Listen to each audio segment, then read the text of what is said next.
ফুরফুরার পীর সাহেব ছিল জামিয়াতে উলামায়ে হিন্দের সভাপতি। অরিজিনাল ফুরফুরার কিতাব আমার কাছে আছে। অরিজিনাল ফুরফুরা থেকে ছেপেছে ফুরফুরা দরবার শরীফ দাস্তানে আউলিয়া, কিতাবটার নাম বুঝলেন। আর আশরাফ আলীকে বলেছে রহমতুল্লাহ আলাইহি, ফতোয়া আমিনী আর রুহুল আমিনের লেখা 3টা খণ্ডে লিখেছে আশরাফ আলীকে রহমতুল্লাহ আলাইহি। বলছে যে ফুরফুরা বাতিল ফেরকা। আজ যারা বলছে ফুরফুরা মানে হক নয়, সৈয়দ আহমদ রায়বেরেলি ওয়াহাবি ছিলেন। আজ আমরা দেখব যে আজ বক্তব্য শুনবো মুফতি আইনুল হুদা সাহেব, তিনি আলা হযরত রাহমাতুল্লাহ আলাইহির যে কি আকীদা, কি কুফরি আকীদা রয়েছে এবং তার কিতাবের মধ্যে কি অবস্থা, সেই সম্পর্কে বুঝতে পারবো যে ফুরফুরা আকীদা ভালো না বেরেলিদের আকীদা ভালো। এই সম্পর্কে আলোচনা করবেন মুফতি আইনুল হুদা সাহেব। আপনারা প্রত্যেকে ভিডিও শুরু করি, কিতাব দেখা শুরু করি। প্রথম হলো মিন উসুলিত তাকফির। আমরা প্রথমে তাকফিরের কিছু উসুল সম্পর্কে আলোচনা করব, জাস্ট হেডলাইন্স। এর আগে আমরা আলোচনা করেছি তাকফিরের উসুল সম্পর্কে, এর আগে আমরা আলোচনা করেছি তাকফির, এই বিষয়ে আমাদের আলোচনা আছে, আশা করি আপনারা দেখেছেন। আমরা সেখান থেকে সংক্ষিপ্ত আলোচনা করব উসুল সম্পর্কে। সহিহ বুখারী লিল ইমাম আবি আবদুল্লাহ মুহাম্মদ ইবনে ইসমাঈল আল বুখারী, সহিহ বুখারী, এখানে কিতাবুল আদাব, বাব মান আকফারা আখাহু বিগাইরি তা'উইলিন ফাহুয়া কামা ক্বাল। আবু হুরায়রা রাদিয়াল্লাহু তাআলা আনহু থেকে হাদিস, আল্লাহ রাসূল সাল্লাল্লাহু আলাইহি ওয়া আলিহি ওয়াসাল্লাম বলেছেন, যখন কেউ তার ভাইকে ইযা ক্বালা আর-রাজুলু লিআখিহি ইয়া কাফির ফাকাদ বাআ বিহি আহাদুহুমা। এখানে 2টা হাদিস আছে, আসুন অনুবাদ দেখি। কেউ তার মুসলিম ভাইকে অকারণে কাফির বললে সে নিজেই তা যা সে বলেছে।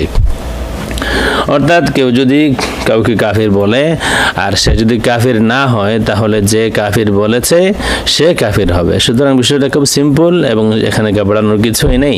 কেউ যদি কুফরি করে তাহলে তো সে কাফিরই, আর যদি কাউকে অযথা কুফরি ফতোয়া দেওয়া হয় তাহলে যে ফতোয়া দেবে সে কাফির হবে।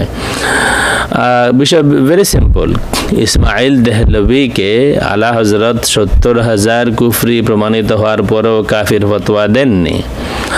আরও কয়েকজনকে ফতোয়া দিয়েছেন। যাদেরকে কাফির ফতোয়া দিয়েছেন তারা যদি কাফির হয় তাহলে তো কাফির, যদি তারা কাফির না হয় তাহলে আলা হযরত নিজে কাফির হবেন। সিম্পল বিষয় হাদিস শরীফ থেকে।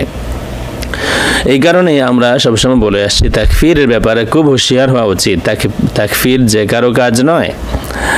আমরা হাদিস এখানে যে কয়েকটি আছে আপনারা এর আগে দেখেছেন, আর নতুন করে আলোচনার প্রয়োজন নেই। আমরা ইলতামিস লিআখিকা উযরান, এখানে আরো একটা হাদিস বা কিতাবের ইবারত আছে। শারহ শিফা লিল কাদি ইয়াদ, এখানে এগুলো আমরা আগে আলোচনা করেছি।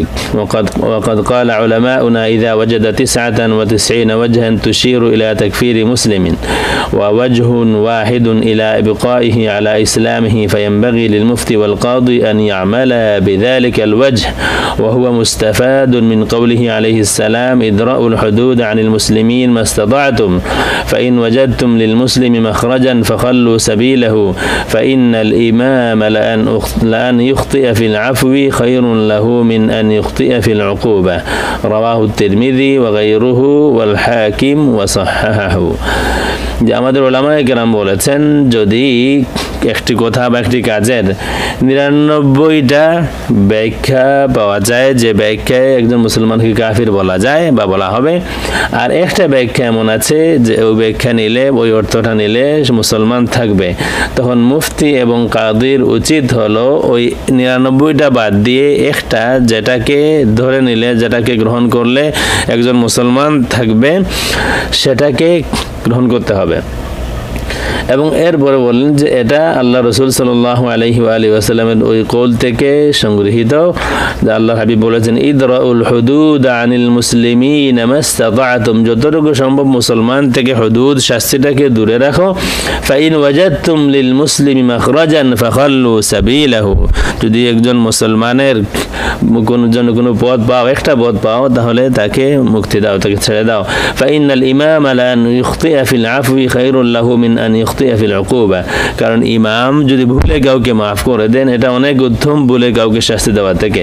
এই হাদিস ইমাম তিরমিজি, গয়রো এবং ইমাম হাকিম বর্ণনা করেছেন এবং সহিহ বলেছেন। الاقتصاد في الاعتقاد للإمام الغزالي أي كتاب امرأ راجدكيجي والخطأ في ترك ألف كافر في الحياة أهون من الخطأ في سفك محجمة من دم مسلم ভুলে একজন কাফিরকে হত্যা না করা, ভুলে 1000 কাফিরকে হত্যা না করা এটা থেকে একজন মুসলমানকে ভুলে হত্যা করা এটা মারাত্মক। অর্থাৎ একজন মুসলমানকে ভুলে হত্যা করার থেকে আহ্বান হলো 1000 কাফিরকে হত্যা করা। মানে এটা হলো একজন মুসলমানের ব্যাপারে খুব হুঁশিয়ার থাকতে হবে। এই বক্তব্য ইমাম গজালি আদাবুস সাহবা للإمام أبي عبد الرحمن السلمي এখানেও আরো বক্তব্য আছে, এর আগে আমরা দেখিয়েছি, আমরা লম্বা করছি না। التوبيخ وتنبيه এই কিতাব দেখিয়েছি। إذا بلغك ابن سيرين বলেছেন إذا بلغك عن أخيك شيء فالتمس له عذرا فإن لم تجد له عذرا فقل لعل له عذرا। তোমার ভাই সম্পর্কে যদি তোমার কাছে কিছু পৌঁছে তাহলে তার জন্য কোনো উযর তালাশ করো, যদি কোনো উযর না পাও তাইলে বলবে যে হয়তো আছে, আমার জানা নেই। আমরা আর একটা কিতাব দেখি শুআবুল ঈমান, এখানে ওই হাদিসটা আছে ইবনে সিরিন থেকে বর্ণিত, সেটা আছে জাফর ইবনে মুহাম্মদ জাফর সাদিক ইবনে মুহাম্মদ আল বাকির ওনার বক্তব্য এখানে আছে। এটা হচ্ছে আল কাউকাবাতুশ শিহাবিয়্যা ফি কুফরিয়াতি আবিল ওয়াহাবিয়্যা। এই কিতাবের আগে আমরা দেখিয়েছি, যেখানে ইসমাইল দেহলভী মুসান্নিফ তাকওয়াতুল ঈমান ওয়া সিরাতুল মুস্তাকিম আন্ডারলাইন করা আছে, এই সম্পর্কে বিস্তারিত আলোচনা করা হয়েছে। 70,000-এর মতো কুফরি এখানে আছে বলা হয়েছে। সর্বশেষ আল্লাহ হযরত বলছেন পেজ 235-236 जाहिर व जाहिर के इस फ़िरक़ाए मुतफ़र्रिक़ा यानी वहाबिया इस्माइलिया और उसके इमाम नाफरजाम पर जज़मन क़त्अन यक़ीनन इजमाअन बिवुजूह कुफ़्र लाजिम और बिलाशुबा जमाहिर फ़ुक़हाए किराम व अस्हाब फ़तवा अकाबिर व आलाम की तस्रीहात वादिहा पर यह सब के सब मुर्तद काफिर बिइजमा'i अइम्मा, इन सब पर अपने तमाम कुफ्रियात मलऊना से बितस्रीह तौबा व रुजू और असर कलमा इस्लाम पढ़ना फ़र्ज़ व वाजिब, अगरचे हमारे नज़दीक मकाम एहतियात में इकफ़ार से कफ़ लिसान माखूद मुख्तार व मर्ज़ी व मुनासिब। अल्लाहु सुब्हानहु व तआला अअलम व इल्मुहु जल्ल मजदुहु अतम व अहकम। এখানে তিনি বলছেন যে এই যে ওয়াহাবিয়া ইসমাইলিয়া এবং তাদের ইমাম ইসমাইল দেহলভী তারা জাজমান কাতআন ইয়াকিনান ইজমাআন বহু কারণে তাদের উপরে কুফরি লাজিম, মানে তাদেরকে কাফির বলা লাজিম। কাতআন ইয়াকিনান ইজমাআন और बिलाशुबा কোনো সন্দেহ নাই জামাহির ফুকাহায়ে কিরাম व असहाब फतवा अकाबिर व आलाम की तस्रीहात वाज़िहा पर ये सब के सब मुर्तद काफिर इजमा' आइम्मा আইম্মায়ে কেরামের ইজমা মতে এরা সকলেই মুরতাদ এবং কাফির। জামাহির ফুকাহায়ে কেরাম, আসহাবে ফতোয়া, আকাবির, আলাম তাদের বক্তব্য মতে আইম্মায়ে কেরামের ইজমা মতে এরা সকলে মুরতাদ কাফির এবং এদের আবার কলিমায় ইসলাম ইমানের কলিমা পড়ে আবার পড়া তাদের জন্য ফরজ এবং ওয়াজিব। अगरचे हमारे नज़दीक मकाम एहतियात में इकफ़ार से कफ़ लिसान माखूद व मुख्तार व मर्ज़ी व मुनासिब, যদিও আমার নজদিক মাকাম সতর্কতা বশত কাফির না বলা, জবানকে হেফাজত করা, এটা আমার কাছে পছন্দনীয় এবং এটাই আমার কাছে মুনাসিব। এর আগে 70,000-এর কথা এর আগে গিয়েছে। 70,000-এর মতো কুফরি জাজমান কাতআন ইয়াকিনান ইজমাআন বহু কারণে কুফর লাজিম, বিলা শুবা এরা মুরতাদ কাফির বিইজমা'i আইম্মা ওয়া আসহাব ফুকাহায়ে কেরাম আসহাব ফতোয়া আকাবির ওয়া আলাম কি তাসরিহাত ওয়াজিহা, এগুলা ব্যতীত এরা সব কাফির। কিন্তু তিনি ইসমাইল দেহলভীকে কাফির বলেননি, তিনি বলেছেন মাকাম ইহতিয়াতে তিনি কাফির বলা থেকে বিরত থেকেছেন এবং এটাই মুখতার এবং এটাই মর্জি এবং এটাই মুনাসিব। আমার কাছে একটি ভিডিও কেউ পাঠিয়েছিলেন কয়েক মাস আগে, কয়েক মাস 2 মাস হবে আনুমানিক, দেওবন্দি কোনো একজন আলিমের বক্তব্য, প্রায় আধা ঘন্টার বক্তব্য। আশা করি ভিডিওটা আমার কাছে আছে, ভিডিও আমি পুরো দেখেছি।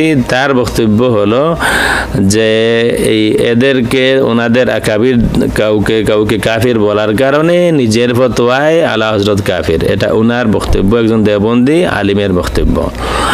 আমি ওনার বক্তব্য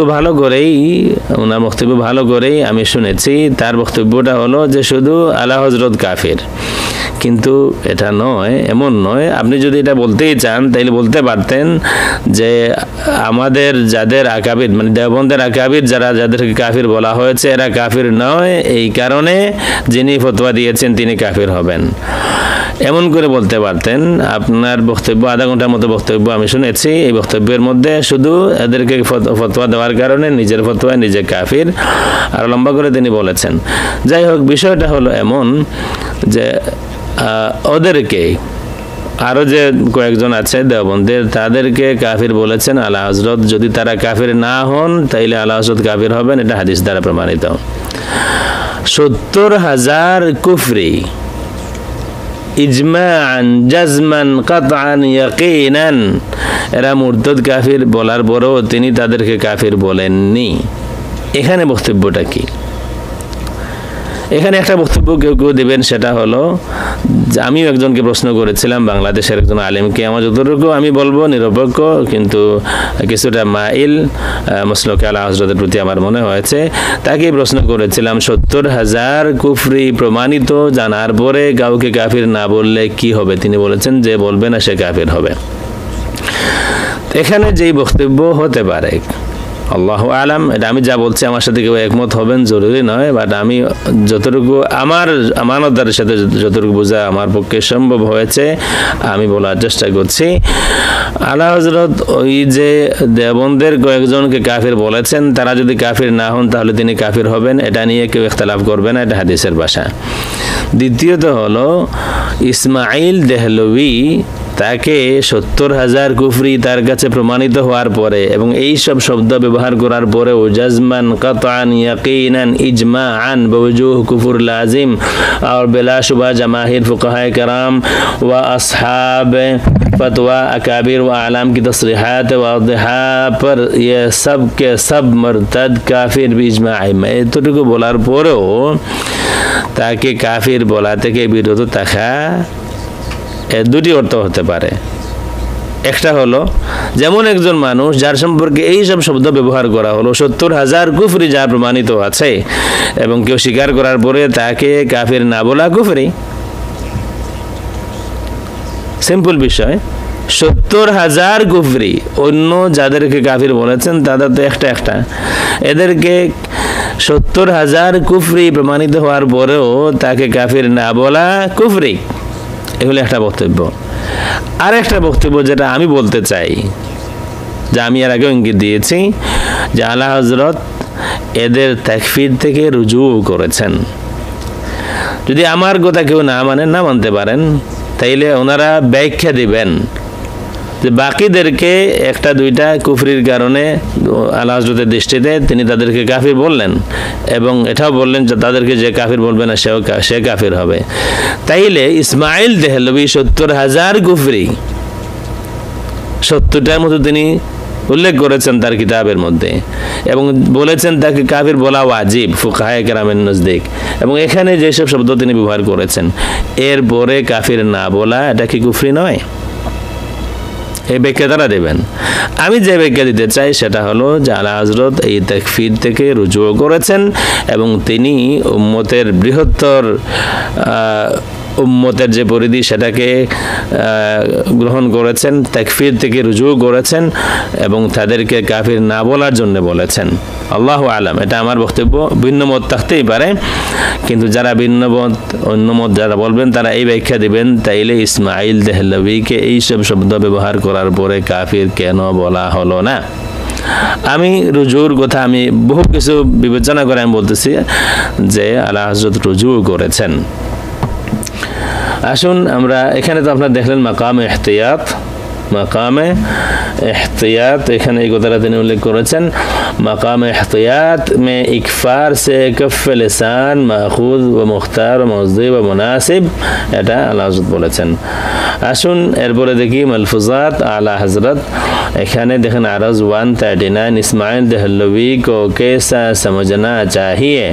इरशाद मेरा मसलक ये है कि वो यजीद की तरह है और कोई काफिर कहे मना ना करेंगे और ख़ुद कहेंगे नहीं। अलबत्ता गुलाम अहमद, सैयद अहमद, खलील अहमद, रशीद अहमद, अशरफ अली के कुफ्र में जो शक करे वो खुद काफिर, मन शक फी कुफ्रिही व अज़ाबिही फ़क़द कफ़रा। এর আগে কেউ একজন মনে হয় ইসমাইল দেহলভী সম্পর্কে আমাকে প্রশ্ন করেছিলেন, আমি এদেরকে বলেছিলাম কোনো সওয়াল বলেছেন, আমি নিচের লাইন পড়লাম না, কারণ নিচের লাইন পড়ার আমার প্রয়োজন ছিল না, কারণ সেটা প্রশ্নে উল্লেখ করা ছিল না। তারা এখানে সৈয়দ আহমদ বলতে সৈয়দ আহমদ বেরলভী তারা মুরাদ নেন, বক্তব্য দেন। আসলে এরা তাদের নিজে কোথায় দাঁড়িয়ে আছেন তারা জানেন না, তারা কোথায় দাঁড়িয়ে আছেন তারা জানেন না, কি পরিমাণ ধ্বংসস্ত পরিবারে তারা দাঁড়িয়ে আছেন তারা জানেন না, এই কারণে এইসব বলেন। আসুন আমরা দেখি, এখানে বললেন যে ইসমাইল দেহলভী ইয়াজিদের মতো কেউ যদি তাকে কাফির বলে আমি মানা করব না, কিন্তু নিজে কাফির বলবো না, এই কথা বলেছেন।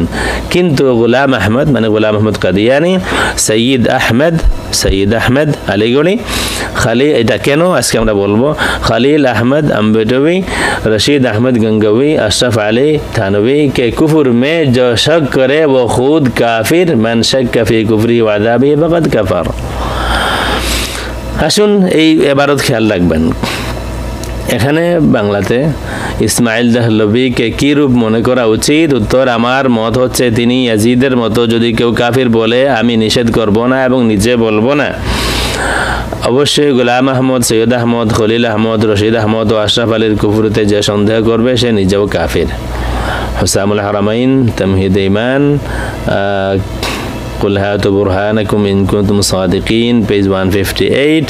এখানে একটা ইবারত খেয়াল করুন, দেহলভী মজকুর और उसके अतबा पर 70 और 75 वजह से लुज़ूम कुफ्र साबित करके सफ़हा 90 पर हुक्म आखिर यही लिखा कि उलमाए मुहतातीन उन्हें काफिर न कहे, यही सवाब है। वहुवल जवाब वबिही युफ्ता वअलैहिल फतवा वहुवल मज़हब वअलैहिल इअ्तिमाद वफ़ीहि सलाम वफ़ीहि सदाद। ইসমাইল দেহলভী এবং তার আতবা, ইসমাইল দেহলভী এবং তার অনুসারী যারা আছেন তাদের উপরে 75টা কারণে তাদেরকে কাফির বলা লাজিম প্রমাণ করার পরে পৃষ্ঠা 90-তে আমি হুকুম আখিরি এটা উল্লেখ করেছি, লেখা আছে উলামায়ে মুহতাতিন উনহে কাফির না কাহে। উলামায়ে মুহতাতিন যারা ইহতিয়াত করেন, সতর্ক উলামায়ে কেরাম যারা, তারা এদেরকে কাফির বলবেন না। কাকে? ইসমাইল দেহলভী এবং তার অনুসারী আতবা। দেওবন্দের যাদেরকে আলা হযরত কাফির বলেছেন অন্য ফতোয়া, সকলেই ইসমাইল দেহলভীর অনুসারী। এবং এখান থেকে যেহেতু তারা হুকুম আখির, আমি এটা ধরে নিতে চাই তিনি রুজু করেছেন। আল্লাহু আলাম। হ্যাঁ, আমি এটা বলছি অন্য মত বলার সুযোগ আছে, না তিনি রুজু করেন এই কথা বলার সুযোগ আছে, কিন্তু আমি এই মতটা এই কারণে নিচ্ছি সব দিক বিবেচনা করে, নতুবা ইসমাইল দেহলভীকে কাফির না বলার কোনো কারণ নেই। এবং এটা কাফির না বললে এটা পড়বে আল্লাহ হযরত সহ বাকি যারা আছেন তাদের উপরে। হুকুম আখিরে হলো উলামায়ে মুহতাতিন যারা, তারা কাফির বলবেন না এবং এটাই সওয়াব। ওয়াহুয়াল জওয়াব ওয়াবিহি ইফতা ওয়ালাইহিল ফাতওয়া ওয়াহুয়াল মাযহাব ওয়ালাইহিল ইতিমাদ ওয়াফিহিস সালাম ওয়াফিহিস সাদাদ। এই শব্দগুলি মুফতিয়ানে কেরাম ভালো করে জানেন অর্থ কি। यानी यही जवाब है और उसी पर फतवा हो और उसी पर फतवा है और यही हमारा मजहब और उसी पर एतमाद है, उसी में सलामत और उसी में इस्तिकामत। সুতরাং এটাকে আখিরি ধরে নিয়ে আমি যে কথা বলতে চাই এখান থেকে, যে আলা হযরত রুজু করেছেন, নতুবা এখানে আতবা মজকুর আর উসকে আতবা পর, আতবা বলতে দেবন্দের বাকি যারা আছেন তারা। এখানে আরো আছে, দেখতে পারেন যাদের দেখার, তামহিদ ঈমান বি আয়াতিল কোরআন, এখানেও যার মধ্যে অকাট্য দলিল দ্বারা ইসমাইল দেহলভী ও তার মান্যকারীদের উপযুক্ত কুফুরির দিকে সাব্যস্ত করে পুস্তকের 90 পৃষ্ঠার মধ্যে শেষ হুকুম লাগানো হয়েছে যে সাবধানী উলামাগণ যেন তাদের কাফির না বলেন, আর এটাই সওয়াব, অর্থাৎ এটাই হলো উত্তম, আর এর উপর ফতোয়া রয়েছে, এটাই আমাদের মাযহাব, এর উপরেই ভরসা, সালামত এবং যথার্থতা। এটা হযরতের সুবহান সুবহ এই কিতাবের মধ্যে আছে, যার মধ্যে অকাট্য দলিলে এই কথা তিনি বললেন। এই বেশ পুরোপুরি যাদের দেখা দেখে নিতে পারেন, আমরা লম্বা করছি না। হচ্ছে সুবহান সুবহ, এটা হচ্ছে সাল্লু সুয়ুফ আল হিন্দিয়া আলা কুফরিয়াত বাবা আন নাজদিয়া, ইসমাইল দেহলভির বিরুদ্ধে এই কিতাবও, এখানেও দেহলিওয়ালে ইসমাইল মুসান্নিফে তাকওয়াতুল ঈমান ওয়া সিরাতুল মুস্তাকিম, এই কথাগুলো এখানেও আছে। আমরা শেষ যে কথা বলতে চাই, 70,000 কুফুরি করার পরও শাহ ইসমাইল দেহলভিকে কাফির ফতোয়া দেননি আলা হযরত, এ কথা অকাট্যভাবে বলা যায়। 70,000 কুফুরি করার পরও কাফির না হলে শাহ ইসমাইল দেহলভির অনুসারী, শাহ ইসমাইল দেহলভির সমপরিমাণ কুফুরির অভিযোগ যাদের উপর নেই, তাদের উপর কুফুরি ফতোয়া বহাল থাকার কোনো কারণ নেই।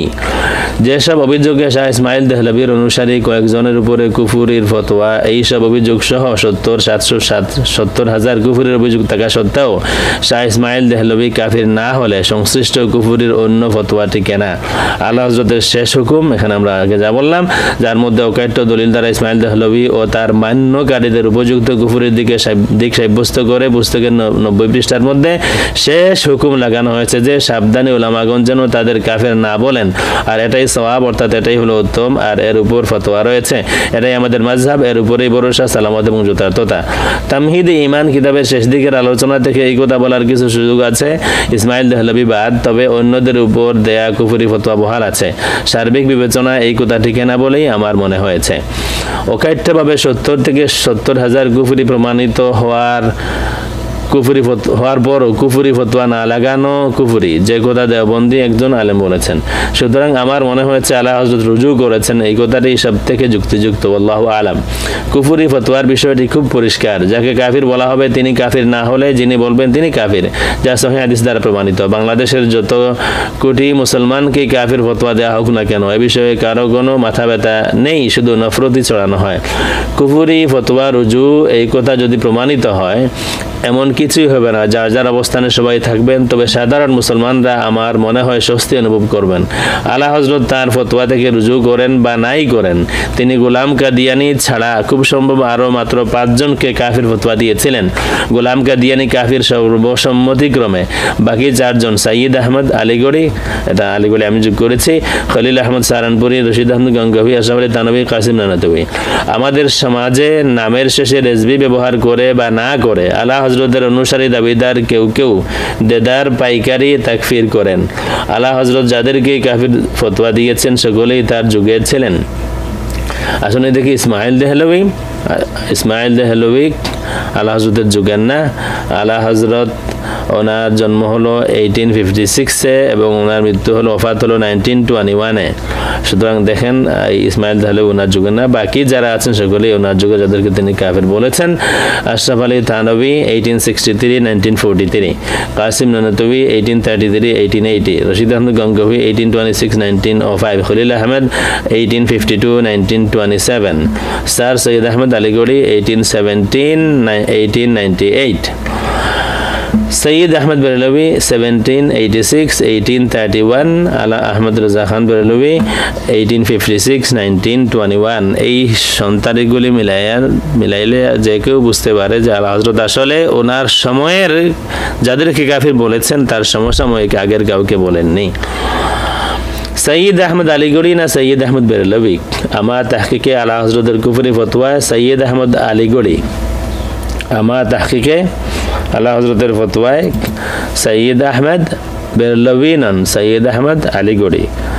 কারণ সিরাতে মুস্তাকিম তাকওয়াতুল ঈমান গয়র কিতাবের কারণে যেহেতু শাহ ইসমাইল দেহলভীকে কাফির ফতোয়া দেয়া হয়নি, এই কারণে সৈয়দ আহমদ বেরলভীকে কাফির ফতোয়া দেওয়ার প্রশ্নই আসে না। আলা হযরত যাদেরকে এই কাফির ফতোয়া দিয়েছেন সেগুলোই তার যুগের। সৈয়দ আহমদ বেরলভী এবং শাহ ইসমাইল দেহলভী কেউ তার যুগের নন। আলীগড়িকে খাতির করার মতো মানুষ আলা হযরত নন। কোনো সাবাল মনে করেন সৈয়দ আহমদ বেরলভী রহমতুল্লাহি আলাইহিকে কাফির বলার কারণে আমি আজরাইল কর্তৃক রূহ কেড়ে নেওয়ার ঘটনার প্রতিবাদ করেছি। মোটেই নয়, কারণ আমার হিসাব খুব সরল, যে সৈয়দ আহমদ বেরলভীকে কাফির বলে সে নিজে কাফির, কারণ ওনাকে কাফির বলার মতো অকাট্য কোনো কারণ আমি দেখি না। ইখতিলাফ থাকতে পারে, কিন্তু তা ঈমান কুফুরের নয়। যদি তাবিল করে কাফির বানাতে হয় তাইলে আমাদের জামানার আলোচিত সমালোচিত যে কাউকে এই হাতিয়ার দিয়ে জবাই করা যাবে। ইখতিলাফ আছে, আমার বক্তব্য শেষ কথা, ইখতিলাফ আছে, ইখতিলাফ থাকুক, গঠনমূলক আলোচনা সমালোচনা চলুক, পাইকারি তাকফির বন্ধ হোক। প্রিয় দর্শক শ্রোতা, আমরা এখানে ডক্টর আল্লামা তাহেরুল কাদেরী ওনার একটা বক্তব্য শুনবো এই বিষয়ে। ইসমাইল দেহলভী সম্পর্কে একটা বক্তব্য এর আগেও আমরা শুনেছি, একটা বক্তব্য এখানে শুনবো ইনশাআল্লাহ। দেখি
আওয়াজ আসছে না, আমরা চেষ্টা করে দেখি আওয়াজ কেন আসতেছে না।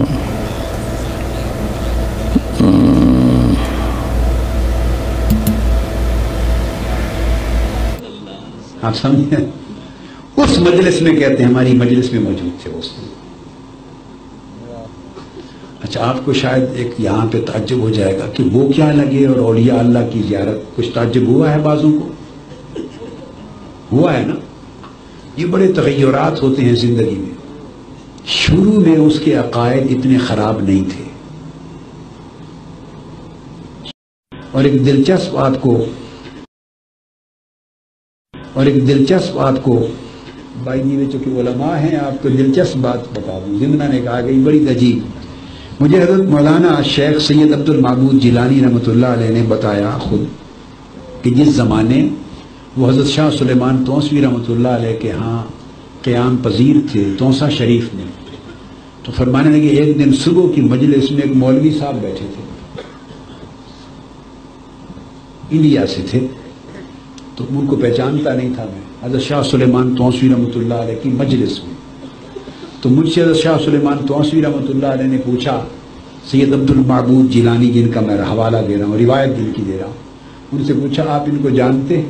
कुछ और उलमा भी बैठे थे या जो उस ज़माने के लोग जानते? हमने कहा नहीं हुजूर नहीं, पहली बार आए, नया चेहरा था, नहीं। फरमाया ये शाह वलीउल्लाह मुहद्दिस देहलवी रहमतुल्लाह अलैह के पोते हैं, मौलवी मोहम्मद इस्माइल है। अब समझ आ गई बात की? शाह इस्माइल देहलवी ये तक़वियतुल ईमान वाले और सिरात मुस्तकीम वाले, ये हज़रत शाह सुलेमान तौसवी रहमतुल्लाह अलैह की ज़ियारत के लिए गए हुए थे। आप समझे? उस मजलिस में कहते हैं, हमारी मजलिस में मौजूद थे उस।